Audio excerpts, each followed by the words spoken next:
Hello, welcome everyone back to some more Disco Elysium, where we need to increase our savoir-faire. Because we have to jump off that. We have to jump from here to there. Not much of a jump, yes, I know. But still, apparently it's hard. Too much of a...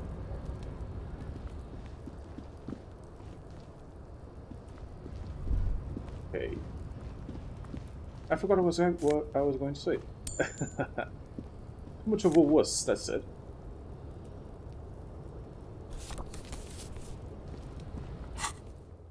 There is one thing we didn't do. We didn't do our reading. The cover of this pocket-sized volume features a swirl of orange, yellow, and green. The title, A Brief Look at Inframaterialism, is set in an authoritative yet approachable serif font. What an interesting color palette.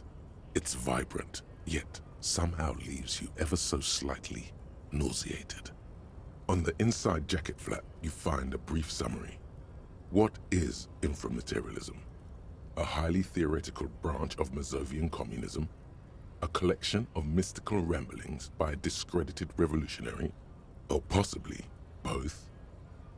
Possibly both, probably. This brief look, TM, introduces readers to one of this century's most fascinating and misunderstood theories in a concise, jargon-free manner. Seems like good stuff. Is there no slightly longer glance TM series? The back of the book contains 4 or 5 pages of primary and secondary sources, but you need access to a university library to find most of them. In other words, this guide is the only source you're likely to find. You turn to the table of contents. The guide itself is divided into several sections with seemingly esoteric titles like Effects of Plasm on Root Vegetables and Mental Projection and Transference. There's also a brief introduction about the life of Ignas Nielsen. Let's find out about this motherfucker. Known to his numerous admirers as the evangelist of the revolution, and to his even more numerous enemies as the apocalyptic Shrike, Ignas Nielsen remains one of the most controversial and fascinating figures to emerge in the years of the anti-centennial revolution, second only to Krasmazov himself. During his unparalleled life, he helped guide a revolution in one country and found a new state in another. Along the way, he committed some of the most notorious war crimes in an era famed for its atrocities. High achiever, then. And yet, his most fascinating contribution to history may be the most overlooked. His theory of ideological plasm, from which his followers and successors developed the school of communism known as inframaterialism. Okay, let's start with the first chapter, shall we? If you're like most people, you probably believe that your thoughts reside in your brain, right? That does seem like a reasonable assumption, yes. That's not right at all. Thoughts don't exist in the brain. They float through the air. Your brain is but a fish, swimming through them. I always thought I swam through them. Very interesting. And not so far removed from Ignas Nielsen's own theories. As Mazov's devoted comrade and leading theoretician, Nielsen was responsible for developing much of the intellectual foundation of communism. But his interests and speculations were famously wide-ranging. During his final years in exile, he produced, among other things, an early guide to home brewing, instructions for raising revolutionary children, plans for a universal pictographic language, and a detailed materialist critique of Dolores Day's chess strategy. Yes, critical for the revolution, I'm sure. A true man of ideas, equal to any of the great DeLorean polymaths. But one subject he returned to time and time again was the fundamental relationship between thoughts and matter.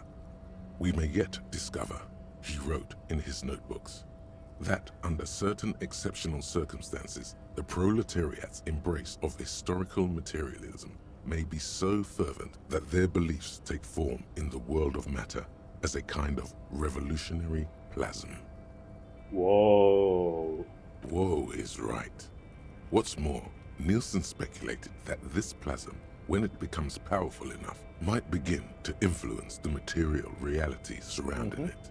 Hence the name, inframaterialism. Makes perfect sense. Unfortunately, Nielsen passed away before he was able to develop these initial ideas into a full-fledged theory. That work was left to subsequent generations of communist theorists.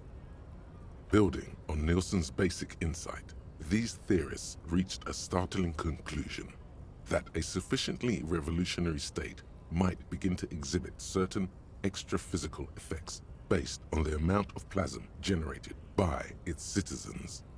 Yeah, we all know plants go better than communism. So, this isn't even Nielsen's theory, it's his followers? Correct, though certain particulars of the theory are commonly attributed to Nielsen himself. The evidentiary basis of those attributions has always been a point of contention between inframaterialists and their critics. So these people are saying that if enough people just believe in communism, it'll come true? Ah yes, communism, as we all know, follows Warhammer chaos rules. If you just believe in it hard enough, it'll work. I guess. I see what they're doing here. It, it's like a weird esoteric twist on the structure and superstructure. I guess. The actual theory is highly technical, but for the purposes of this brief look, TM, that's a fine working definition of the concept. I mean, also, it is true. It is kind of true. If enough people believe, it will come true. By those people doing stuff, not from the magic of believing, but still. That's because this is absolute idiocy, not even worth engaging with. I'm gonna go that far, but yes. No. There's something here. You can feel it. Let's hear about this extra physical stuff. Inframaterialists divide the extra physical effects of the revolutionary state by the level of plasm required to achieve them. At the lowest, or first level, revolutionary plasm is believed to stimulate or invigorate matter without altering its essential properties. Okay, so this is when the orcs paint the tank red and it goes faster. Okay. Sounds like that business with the turnips. Precisely, though plasm does more than increase vegetable yields. It may also influence the physiology of revolutionaries themselves. It's also been postulated that plasm may account for the remarkably full and manly facial hair observed on many communist males. No, I am proud of my beard. I'm gonna stroke my beard proudly. Of course, inframaterialists argue that revolutionary plasm may stimulate human physiology in other ways as well. I'm sure it does. In fact, reports from the revolutionary period claim that the most radically devoted communards were able to engage in vigorous intercourse for up to 8 hours at a time. Gents, if it's up for more than 4 hours, call a doctor. I'm pretty sure that's what it says on the box. For fuck's sake. 8 hours? There's no way. Your equipment would be mashed to jelly. I mean, you could do other stuff that doesn't involve your equipment while it's getting ready to go again, but that's neither here nor there. Hyperproductive vegetables and ultra-horny communards are fine, but this theory hasn't quite gotten strange enough for you. Oh, I'm sure it'll get more stranger. And on that note, you feel like you've gotten the general idea of inframaterialism, enough to carry on a basic conversation at least. But If you'd like to go even deeper into some of the more speculative aspects of the theory, you could always read further. Oh, of course I want to go deeper. Of course you want to go deeper. What else are you here for? Exactly. The book fits quite snugly into your palm. It would also fit comfortably into a jacket pocket. You flip forward a few pages until you come upon a chapter titled Mental Projection and Transference. Oh, this is gonna be good. When a community has achieved a sufficiently high degree of revolutionary fervor, inframaterialists believe that second-level effects may be observed. Mm-hmm. At this second level, certain hyper-revolutionary individuals may even develop the ability to extend their thoughts into material space and vice versa. Means communists can read minds?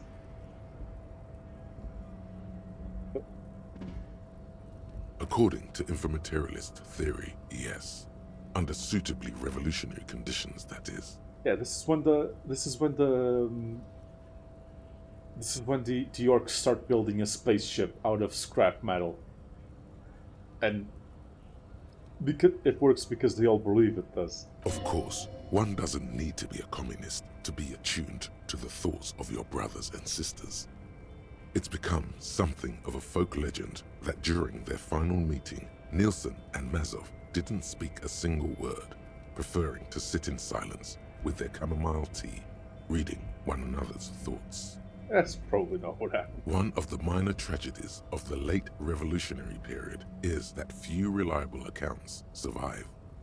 Much of what we know of the communards' activities during this period come from memoirs and second-hand accounts, some only written down decades after the fact, and of dubious authenticity.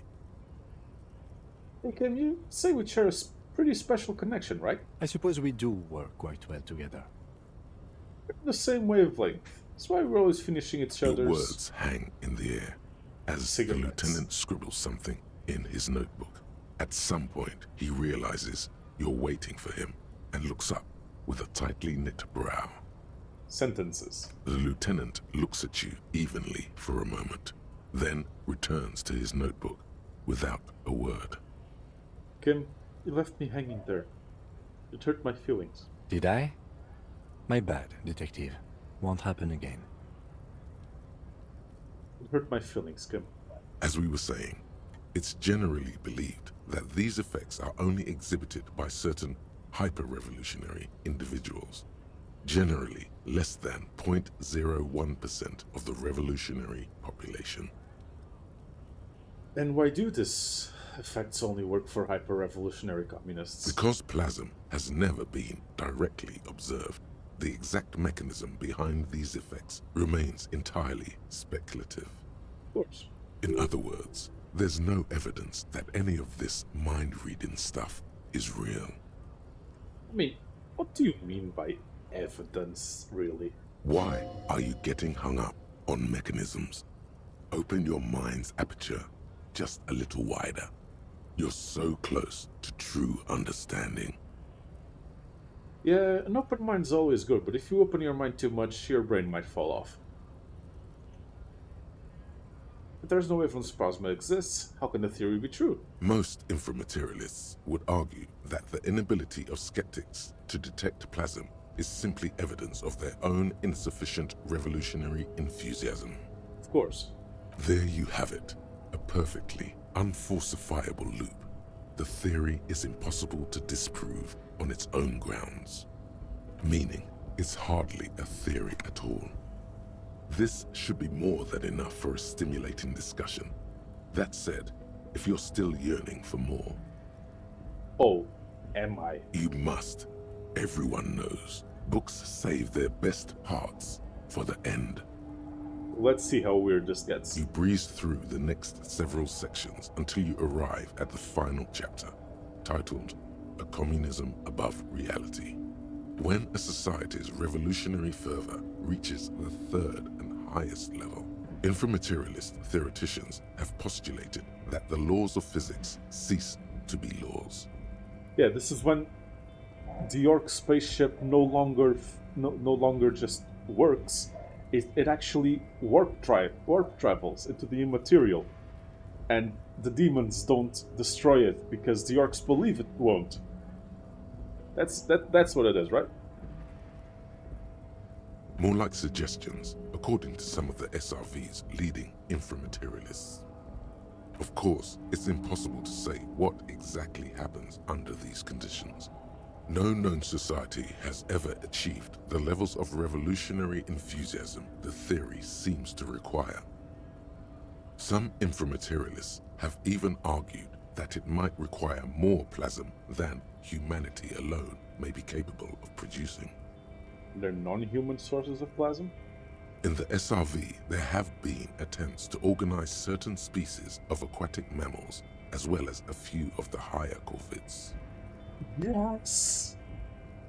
Give me my posadism. We shall live in community with the comrade dolphins until the space aliens arrive after the nuclear holocaust. Oh, for fuck's sake. But as of this writing, only human beings have demonstrated the intellectual capacity for revolutionary communism. Has everyone gotten close to reaching the third level?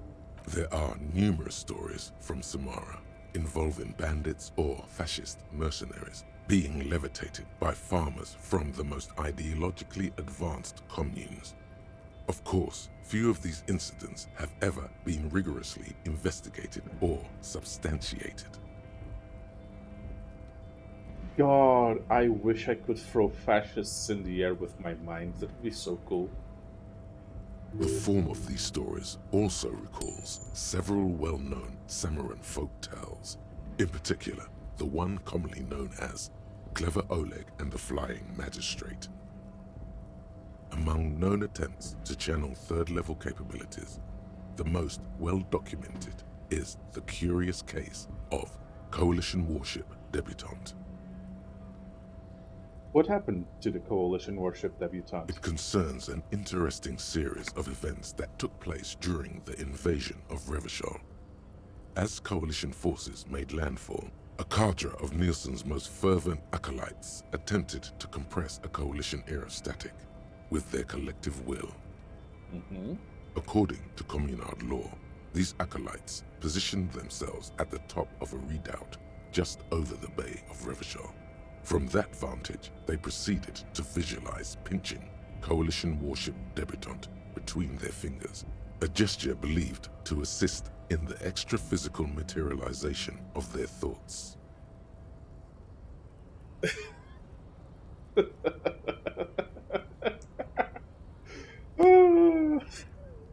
Did it work? The acolytes, along with the redoubt, were vaporized in an artillery strike before the process could be completed. I'm sure had them not be killed by the artillery strike, it would have worked. It's been said, though, that in the weeks following the battle, the captain of the Debutante noted an increase in incidents of crewmen striking their heads on unexpectedly low bulkheads. See, it totally would have worked. Of course, colorful anecdotes only scratch the surface of what inframaterialists believe may be possible in a truly third-level society.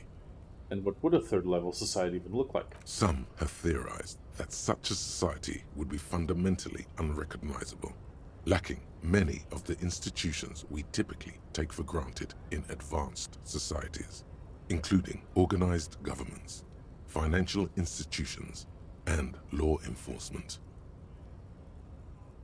Well, sounds good, actually. Did that book just say there's no place for you in this future? That's less good. No, but I could be more than a cop. Others have argued Be a that people superstar. living under third-level conditions will be immune to such infirmities as hunger, disease, and mental illness. In some of his later writings, Nielsen himself speculated about the potential for an extra-physical architecture that disregards the laws of bourgeois physics and instead relies on the revolutionary faith of the people for structural integrity. Yep. Orc shit. 40k orc shit. Who cares about bourgeois things like gravity? The buildings stay up because people believe they'll stay up. Precisely. Nielsen observed that the financial system operates on the same principle of faith. So why not an architectural system? On the following page, you come across a few black and white reproductions from Nielsen's own notebooks. One sketch depicts a government ministry shaped like a great inverted pyramid. A hectare in width at the top, balanced atop foundations the size of common apartments. I'm sure if you just believe hard enough, that won't topple. Another depicts a leaning tower wrapped in a dramatic helix. The caption beneath it reads, "The Tower of History." Something about that tower looks awfully familiar. Could it be that's what the students were trying to recreate with the matchboxes? What if the people stop believing in the building collapse? The buildings collapse. In the corner of one of the reproduced notebook pages, you can make out the following words, written in Nielsen's distinctive slashing script. A state that has lost the faith of its people has forfeited the right to exist. Something beautiful about this idea. Is there any more? There is no more. You've reached the outer theoretical limits of communism, and in less than 200 pages. Yeah, sure, of course. If you'd like to read further, may we recommend a brief look at Occidental architecture? I'm fully enlightened now.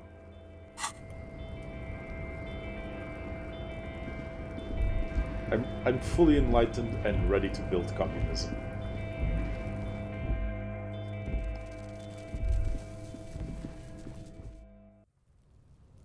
Okay. Another fucking thing we have to do.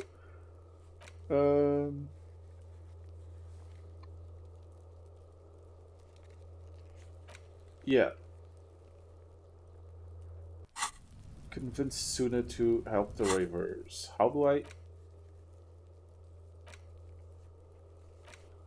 do that again? Probably need to go there and...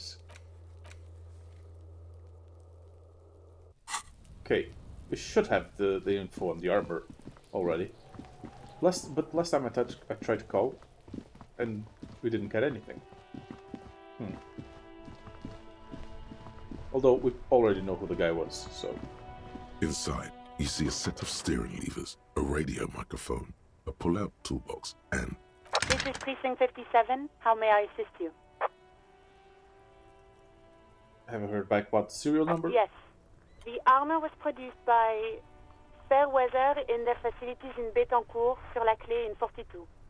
It was part of a special order for Corps de Pharmacie, a security firm contracted to protect the interests of Oranese pharmaceutical companies in the Seminine conflict. So, it seems the armor went to Seminine. That's where the paper trail ends, though. Even the firm has proven difficult to track. Corps de Pharmacie has been renamed several times over in the years since the armor was issued. Guessing one of its names is Krenel. Yes, that is the most recent name the ICP has been able to connect to the CDP. And the one before it was Downwell. I also have one called Sediment, but I think that might be a different contractor. No, they work called Sediment. And Somatosensor, it seems. All that during the last 9 years. A suit of armor like this would have been manufactured with a particular person's physique in mind. You should ask for whom this suit was fitted. Is there a record of the person to whom this was issued? Yes, but the ICP tends to be reluctant to share private sector records. I could try to talk them into it, though. If you could, please. This is a fun challenge for her, an opportunity to contribute beyond doing her job by rote. She'll gladly put in the extra effort for Team RCM. Yeah, I really appreciate your efforts. Glad to help. Call back tomorrow. Hopefully I'll have more for you then. Bye, Alice. 57's over and out. In the cabin, you see a set. Fantastic. We're making progress. Okay, what else can we do? Agent video. Let's see. What's the fucking what's the thing that we waiting for the most for to get done?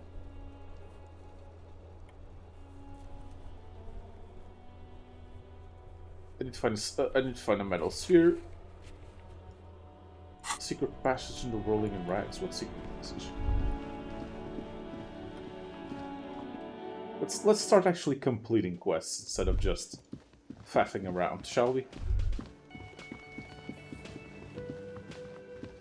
You see a heavy steel door with the door does not. God damn it.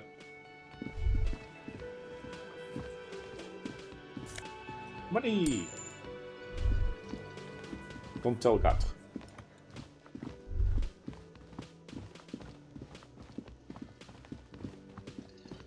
Okay, what else can we do? What else have we been procrastinating? Find speed and sniff it. Ask another about Tattoo's possible building. Meanings.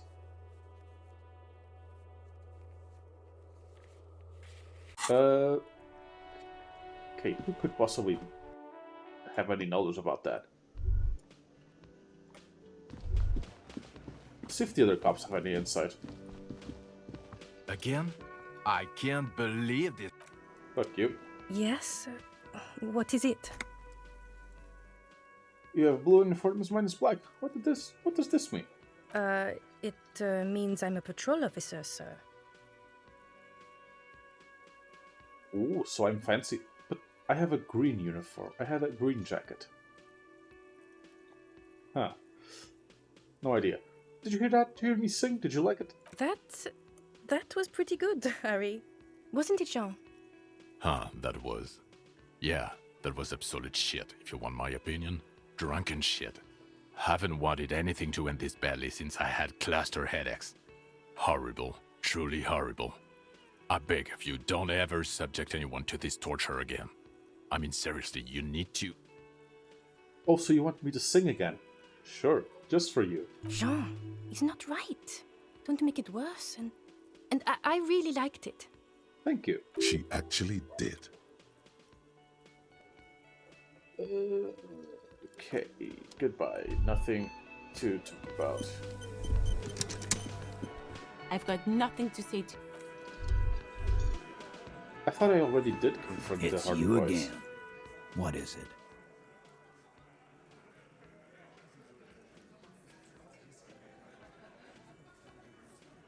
Claudius says she wasn't attacked. Fuck! I knew that fucking whore couldn't be trusted. For the record, Titus Hardy did not explicitly specify the victim as a whore, nor did he say anything about trusting her. Oh, sure, of course. Oh, shut up and stay out of this, Liz.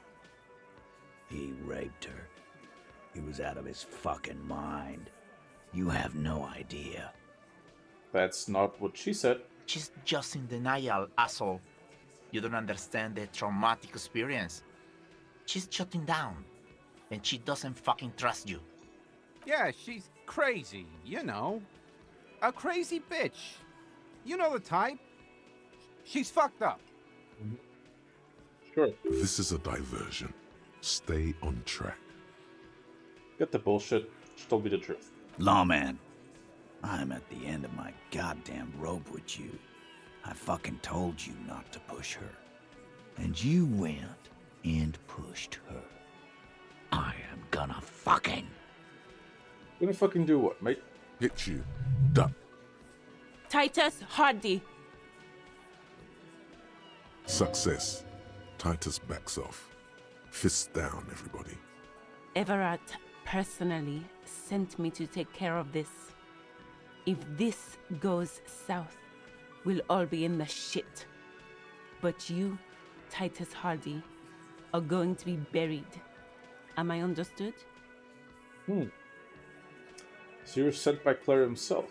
Interesting. When she's angry, she emphasizes the S. It gives her voice a strangely hypnotic quality. Her lips barely move as she speaks. Frankly, it's a bit terrifying. Look, Copper. We know that that fuck was a rapist and a killer. We got him confessing to it on tape. Show it to him, T. What's the harm, right? Here, jerkwad, listen to this shit. And then come back and tell me the soldier of the apocalypse was an innocent man. Another apocalyptic actor in town? This is their last play, this tape. Their story is in tatters, a mess. It might be nice to listen to, but at this point, you don't need to. What's on the tape? What's on it? We call it the door gun a mega mix. You'll know why, won't you listen to it? Now that is intriguing. You had me at door gunner. Where'd you get the tape? You think we go into this shit deaf and dumb? You RCM aren't the only ones who know how to bug people. There's no university degree for that. Actually, there are a few. Crypto analyst, radio officer. Remember those degrees. You can get in signals intelligence. Yeah, like you have one. Smart ass. So you've bugged them. How? We have machines. We're in logistics. How do you think a harbor works? It's advanced stuff. Understood? You've listened in on their communications. How long? Since way before their chief started taking swing lessons. Things got nice and quiet after that. Which one of you is doing the advanced radio work then? It's not advanced. You just hold up in a coop all day, writing down what they say. It gets hot as hell in there. So you're the one doing it. Got it. Don't put yourself down, Angus. It's important work. Yeah, man. You're like a radio genius or something. Those notes are some in-depth stuff. Indexes and shit. And why should I care about the tape? You've already lied to me. You don't care about evidence. The fuck are you a cop for, then? Pigs, T. They don't care about getting the truth. They care about getting convictions. They are fucking keeping a score on their bulletin boards. I didn't say I didn't care about evidence. I said I didn't trust what you were telling me. I won't be on your bulletin board. If you don't listen to the tape, we got nothing to talk about. There's a lot of questions. If you ask them now, they'll just keep bringing up the tape. Listen to it, and they'll have nothing to hide behind. Now listen to I'm this. sure we can find a tape player. Where can I listen to this? Why don't you try shoving it up your ass, genius? Why didn't I shove it up your ass? I'm sure it has better sound quality. Yeah, play it with your ass, cocksucker. I'm sure we can find a tape player. It's not a problem. Your room had one. Or maybe it's too broken. Yeah, it's probably too broken. Don't forget your tape, lawman. Compliments of Titus Hardy. Fine, I'll listen to the tape. You do that. Oh, and keep it. Maybe you'll need a reminder of human ugliness someday. Is there any other questions? No. Okay, You go do. listen to the tape. And out of curiosity, is the one in the room too broken? Let's go check. I know, I should be ending the episode.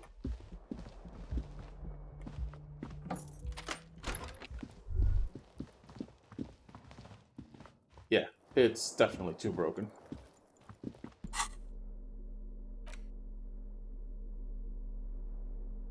I can listen to it. Don't I? I have one, don't I? Have a tape player. Yeah. I'm gonna leave that for next episode. I am going to put a point in savoir-faire. And that is going to be it for this episode. Thank you all very much for watching. As always, I have been Pope. Please do remember to like, comment, and subscribe, and I will see you all next time.